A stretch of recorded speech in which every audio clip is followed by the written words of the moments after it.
Hey, what's up? Andrew Kramer here, and in this tutorial we're going to be taking a look at time remapping and speed changes in general inside of Adobe After Effects. Here's an example of a time remap.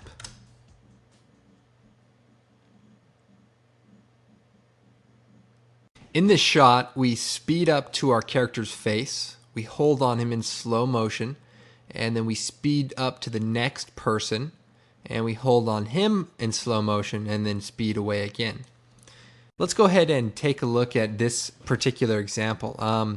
What I have here is some footage. As you can see, this is my wannabe 300 treatment that I was just playing with. But anyway, I'm going to take this footage, drag it into a composition, and basically what you see here is just a regular speed clip.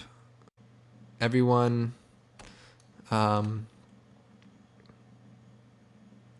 gets focused on, but instead I want to kind of zoom up to his face, slow down, zoom up to the next guy here, slow down, etc. So what I want to do is enable time remapping. So I'm going to right click on the footage, choose time, enable time remapping.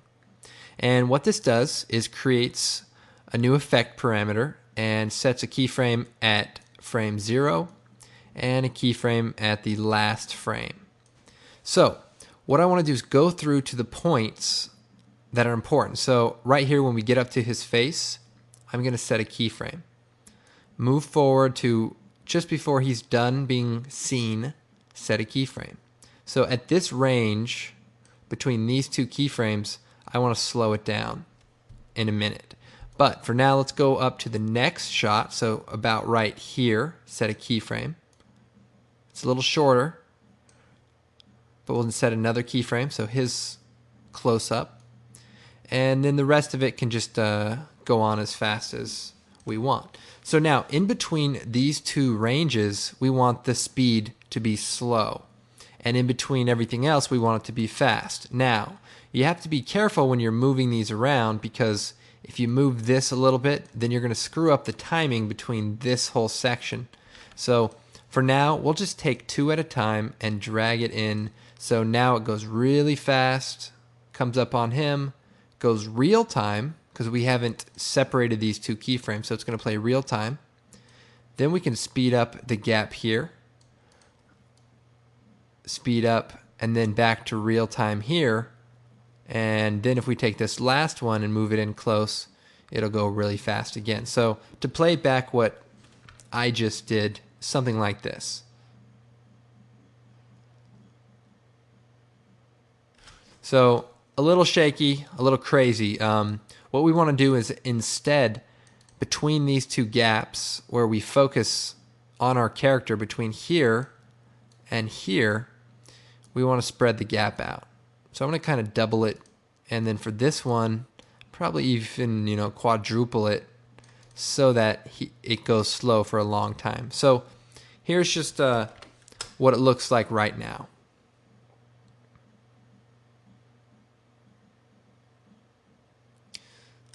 It's a little choppy because there are only 24 frames per second, so it's going to kind of duplicate frames. Well, we can also turn on frame blending for the layer and for the comp, and it will blend the layers together, creating a pretty wild effect when the speed is at a very high rate. But let's go ahead and take a look at this anyway. Okay, so let's play it back.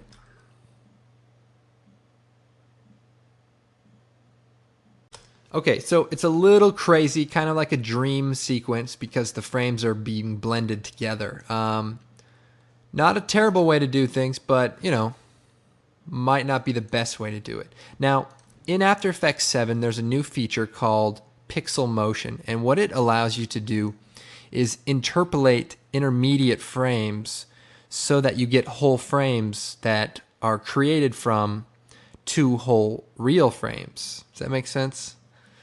Think about it. What the heck, I'm just going to show you.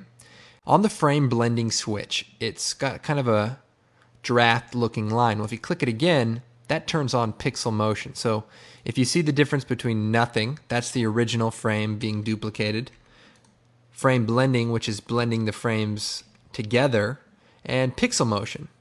Now, pixel motion does a really good job.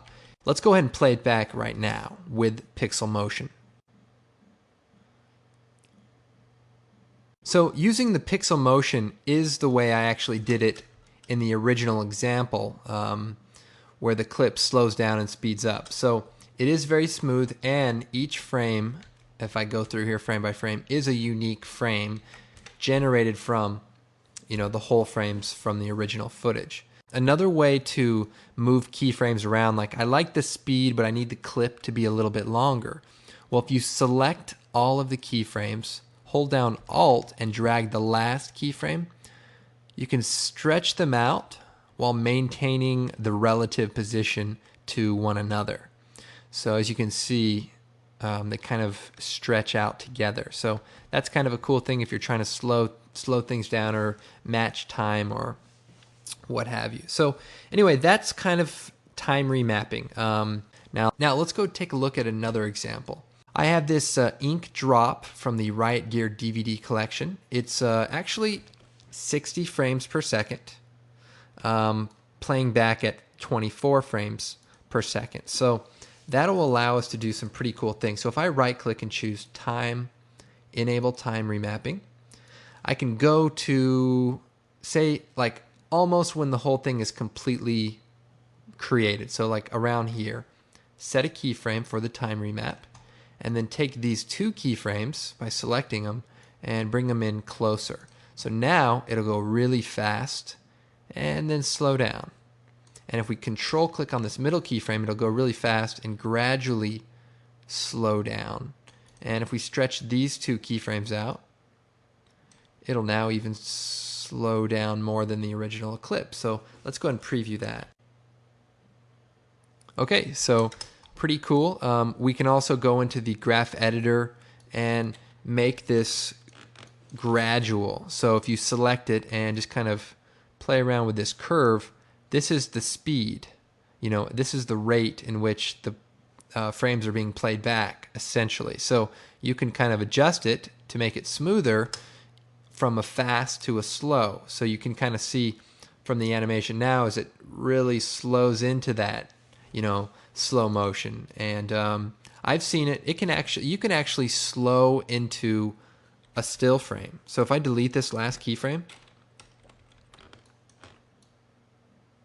and bring up the curve, I can basically slow this into a stop. So if this line is going perfectly straight, what that means is that it no longer is playing the frames back at a fast speed. So check this out.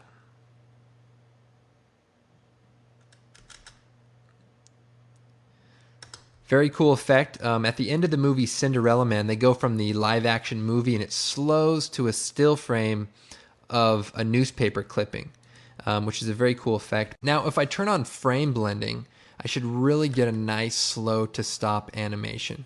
So if I play this back, you should see it kind of really slow to a nice stop. And then you could, do your newspaper clipping after it. You can also slow this animation down by dragging it out.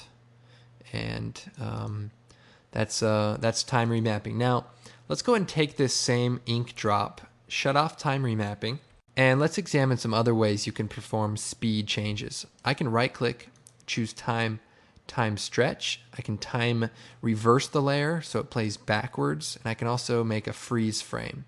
If I time stretch the layer, I can stretch it for a factor of 200%, meaning 200% the length of the original file. So if it's 10 seconds, 200% makes it 20 seconds. You can also give it a specific duration of frames, and the speed will automatically be calculated in percentage.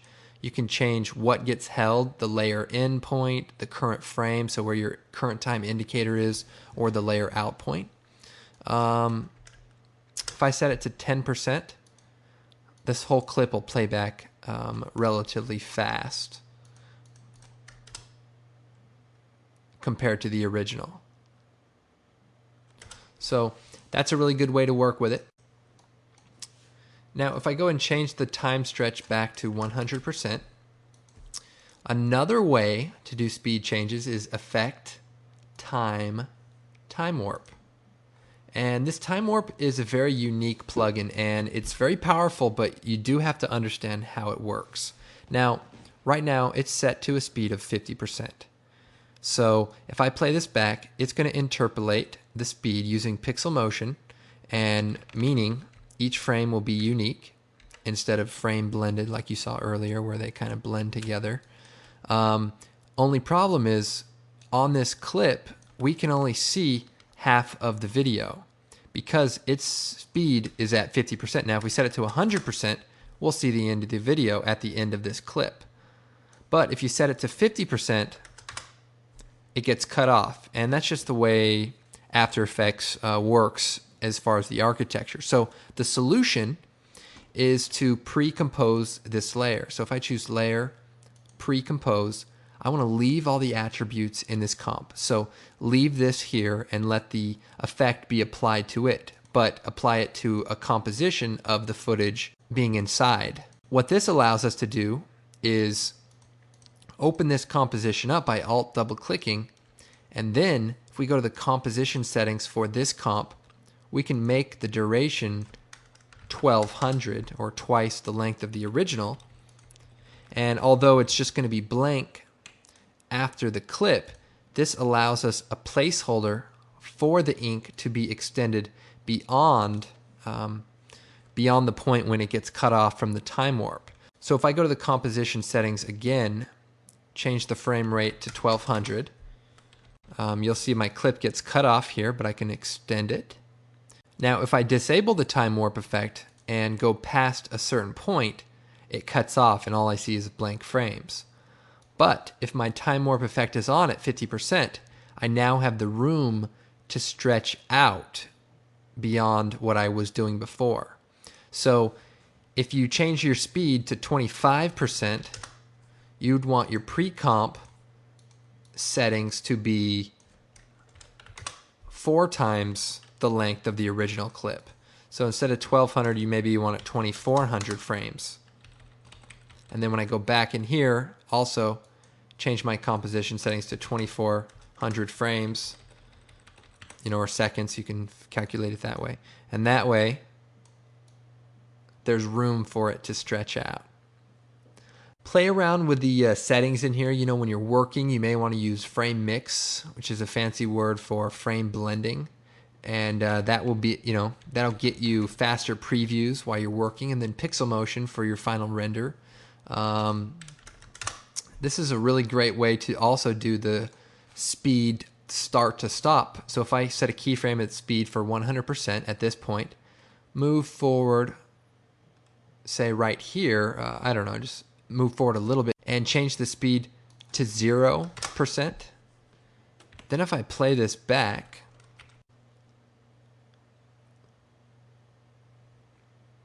you see it basically slows to a stop, and because we're using pixel motion, it's interpolating the frames one for one. So that's how the speed change works, and hope you understand kind of the limitations and the workarounds to this great effect. Oh, one other thing, I'll go ahead and delete this. If you're working in After Effects 6.5 and you want to create a still frame, just choose Enable Time Remapping. Set a keyframe for the point in time where you want it to freeze, and then just delete the front and end keyframes, and then you have a still frame. One thing this only works in After Effects. You can't actually change your own life around using the time remap feature, so I thought that'd be important to point out. Okay, well, I hope you enjoyed this tutorial. My time is up. Get it? my time. Anyway. Of course, you can find me in the Creative Cow After Effects forum, or come visit my website, videocopilot.net, and thanks for watching.